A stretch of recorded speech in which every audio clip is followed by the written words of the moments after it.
उत्तर प्रदेश के बलिया से खबर है, जहां बसपा सांसद दानिश अली पर बीजेपी सांसद रमेश बिदूड़ी की विवादित टिप्पणी के मामले में बीएसपी विधायक उमाशंकर सिंह ने बयान दिया है। उन्होंने कहा कि बिदूड़ी जैसे लोग को संसदीय परंपरा का ज्ञान होना चाहिए।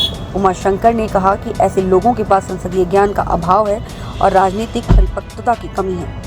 उमाशंकर सिंह ने कहा कि ये लोग जो चौराहे पर बोलते हैं वही संसद में बोलने लगे हैं। ऐसे लोगों से राजनीतिक स्तर गिर रहा है। बीएसपी विधायक उमाशंकर सिंह ने कहा कि इनके चलते नेताओं पर लोगों की आस्था कम हो रही है। बीएसपी विधायक उमाशंकर ने कहा कि ऐसे लोगों के खिलाफ गंभीर कार्रवाई होनी चाहिए। ऐसे लोगों को बैन करने चाहिए ताकि सबक मिले। उन्होंने कहा कि बीजेपी और लोकसभा स्पीकर इस मामले में कार्रवाई करे। गौरतलब है कि बीजेपी सांसद रमेश बिदूड़ी ने लोकसभा में बसपा सांसद दानिश अली पर अमर्यादित टिप्पणी की थी, जिसके बाद राजनीतिक बवाल मचा हुआ है। देखिए, ये चिलघर ग्राम सभा हमारे विधानसभा की प्रमुख ग्राम सभा है और यहाँ पे बहुत ही दुखद घटना घटित हुई है, जिसमें एक लड़के की मृत्यु हो गई और एक लड़का अभी भी बनारस ट्रामा सेंटर में उसका इलाज चल रहा है। सीरियस था लड़का, लेकिन अभी मैं खुद गया था हॉस्पिटल में और डॉक्टर की टीम से मैं मिल के आया। उन लोगों ने बताया कि नहीं, अब खतरे से बाहर है। और यहाँ पे क्योंकि झगड़ा ऐसा चला कि कुछ हमारे यहाँ के चिलघर ग्राम के ही दूसरे तरफ लोग जिन्होंने चाकू से वार कर दिया था, जिसमें एक लड़के की मृत्यु हो गई। मैं वहाँ पे जो इलाज चल रहा है उस इलाज का पूरा खर्चा मैं अपने जिम्मे लिया हूँ और उनके पिताजी को वहाँ नगद धनराशि भी दिया, हॉस्पिटल में पैसा भी जमा करा दिया हूँ और एक आदमी अपना 24 घंटा के लिए वहाँ लगा दिया हूँ कि कभी भी कोई ज़रूरत हो तो इनके इलाज में किसी भी तरह की कोई कमी ना आए। वो लड़का परमानेंट रहता है। जो लड़के हैं वहाँ उनके पिताजी वहीं पे हैं, लोग उनसे भी बात होती है, वो लोग संतुष्ट हैं कि नहीं, आपका आदमी हमेशा रहता है, कोई दिक्कत नहीं है। दूसरा, आज मैं जो मृतक लड़का था मैं उनके दरवाजे पे आया और ग्राम सभा के इस ग्राम सभा के आदरणीय प्रधान जी के साथ साथ पूरे ग्राम सभा के लोग थे, हमारे और भी जो समाज के दलित समाज से लोग जो अगुवा हैं सब लोग यहाँ उपस्थित थे। तो ये हम लोगों ने आज मैं अपने तरफ से उस मृतक की पत्नी को मैं 2 लाख रुपया का चेक दिया हूँ। उसमें कोई सरकारी अंश नहीं है, वो मेरा अपना निजी है। और ये भी उनको आश्वस्त किया हूँ कि उनके 2 बच्चे हैं, एक 5 साल का है और एक 8 महीने की या 1 साल की बच्ची है। मैंने कहा कि उनकी प्रमुख मांग थी कि हमारे बच्चों को कैसे शिक्षा मिलेगी।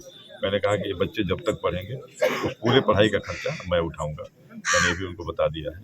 और एसडीएम साहब से बात हुई, सीओ साहब भी थे, एसडीएम साहब से बात हुई कि भाई इनको एसडीएम साहब ने कहा कि हम तुम्हें पट्टा देंगे। तो प्रधान जी से कहा गया कि आप कोई निर्विवाद ज़मीन खोज के बताइए तो उसको पट्टा दिया जा सके।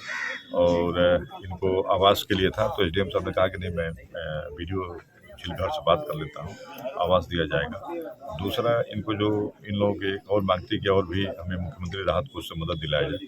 मैंने एसडीएम साहब से रिक्वेस्ट किया कि आप यहाँ डीएम साहब से एक संस्तुति पूरी घटना का विवरण देते हुए एक संस्तुति लेटर माननीय मुख्यमंत्री जी के लिए भिजवा दीजिए और मैं माननीय मुख्यमंत्री जी से निवेदन करके जितना हो सकता है मैं आर्थिक मदद भी कराऊंगा और कोशिश करूंगा कि इनके परिवार में या वो पत्नी पढ़ी लिखी है, उसी को कहीं सरकारी जॉब मिल जाए, ऐसा हमारी कोशिश रहेगी।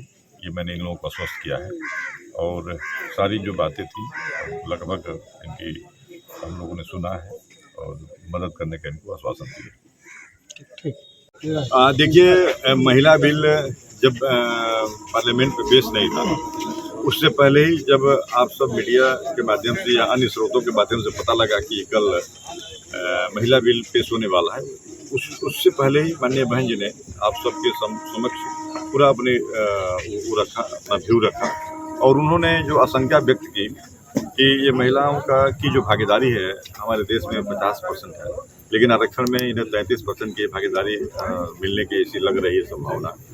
उन्होंने पहले ही बोल दिया था और जब बिल पेश हुआ उसके बाद जब बिल में सामने जो चीज़ें आई उसके बाद फिर उन्होंने माननीय बहन जी ने इस बात के लिए प्रेस किया और तब उन्होंने कहा कि भाई पहले भी उन्होंने स्वागत किया और उसके बाद भी इस महिला बिल का उन्होंने स्वागत किया और कहा कि हम स्वागत करते हैं इस महिला बिल का, लेकिन यह बिल जो सरकार जिस मंशा से लाई है, मंशा ये नहीं है कि यह बिल लागू हो जाए, इसलिए कि यह बिल इतनी आधी अधूरी है। इसमें SC ST की कोई आरक्षण की व्यवस्था नहीं दी गई है ओबीसी के बारे में इनके आरक्षण का वेरिफिकेट नहीं किया गया है और ये नहीं बताया गया है कि कब से लागू होगा। यानी यह केवल आनंद फानंद में पॉलिटिकल लाभ लेने के लिए इस तरह की बिल लाई गई है।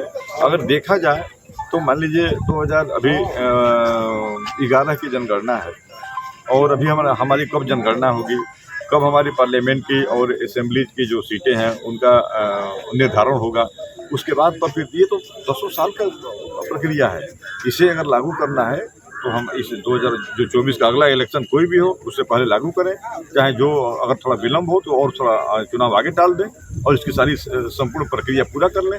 तो क्या आपको लगता है कि ये लोग जो विधेयक आए हैं ये लोग लागू नहीं करेंगे? आपको क्या लगता है? जो उसमें व्यवस्था है आप बताइए, हम जब तक निर्धारण नहीं कर लेंगे, पॉपुलेशन नहीं तय कर लेंगे, आबादी नहीं तय कर लेंगे, तब तक हम कैसे इसका कोटा तय कर पाएंगे कि वो महिला की सीट कौन होगी।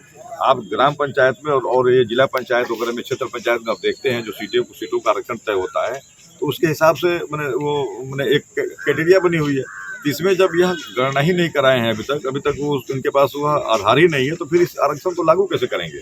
इसलिए यह केवल अभी मुझे लगता है कि यह केवल दिखावटी है और नहीं तो देश के सामने उनको बताना चाहिए, बताएं कि हम इतने दिन के अंदर इसको लागू कर देंगे तो फिर तब हमारी महिलाओं को और थोड़ा बल मिलेगा। बाकी नो डाउट ये बिल बहुत पहले आ जाना चाहिए। ये बिल तो 27 साल के बाद निकला भी है लेकिन फिर भी आधा अधूरा, पता नहीं फिर 10 साल लग जाएगा, फिर क्या होगा। इसलिए इस बिल को तुरंत लागू करने के लिए सरकार को घोषणा करना चाहिए। विधायक जी, एक बीएसपी के लिए बहुत बड़ा सवाल है कि जिस तरह से रमेश बिधूड़ी ने आपके सांसद बीएसपी के सांसद को सदन में जिस तरह से अपमानित किया गया है और आपके सांसद ने ये बात कहा है कि अगर हमारे खिलाफ अगर हमको न्याय नहीं मिलता है तो मैं सदन छोड़ दूंगा, बीएसपी ने इस पर क्या स्टैंड ले रही है? देखिए, दो चीज़ें हैं। ये ऐसे लोग पहले तो बिधूड़ी जी या जो भी लोग ऐसे हैं उनको तो पहले संसदीय परंपराओं को ज्ञान होना चाहिए कि हमें उस पार्लियामेंट जो देश का मंदिर कहा जाता है और जो सबसे पवित्र देश के सबसे बड़ा मंदिर कहा जाता है उसमें इस तरह की बातें नहीं करनी चाहिए। मैं तो ये कहूँगा कि ऐसे लोगों के पास संसदीय ज्ञान का अभाव है, पॉलिटिक्स में मैच्योरिटी कम है और ये लोग अभी पता नहीं है कि हमें संसद में क्या बात रखनी चाहिए। ये लोग जो चट्टी चौराहों पे बोलते हैं, जहाँ तालियां मिलती हैं, वही बात अब लोग पार्लियामेंट में बोलने लगे हैं। ये धीरे धीरे ऐसे लोगों के चयन होने से देश हमारे जो राजनीतिक जो स्तर है गिरता जा रहा है और लोग इसीलिए नेताओं के प्रति लोगों में धीरे धीरे नेताओं के प्रति लोगों की आस्था कम होती जा रही है।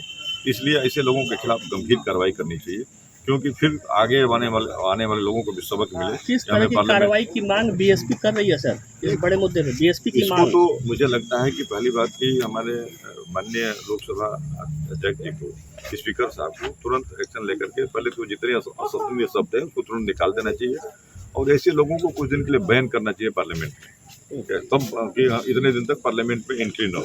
इस तरह का कुछ जब बने तब जाकर के लोगों को सबक आ सकता है। क्या उनको संसदीय से बर्खास्त नहीं करने की मांग करेगी बीएसपी ऐसे सांसदों को? संसदीय से नहीं, अभी तो पार्टी उनके खिलाफ कोई एक्शन ही नहीं ली तो माननीय स्पीकर साहब तो ऐसा स्टैंड नहीं ले सकते, आप भी जो जान रहे हैं।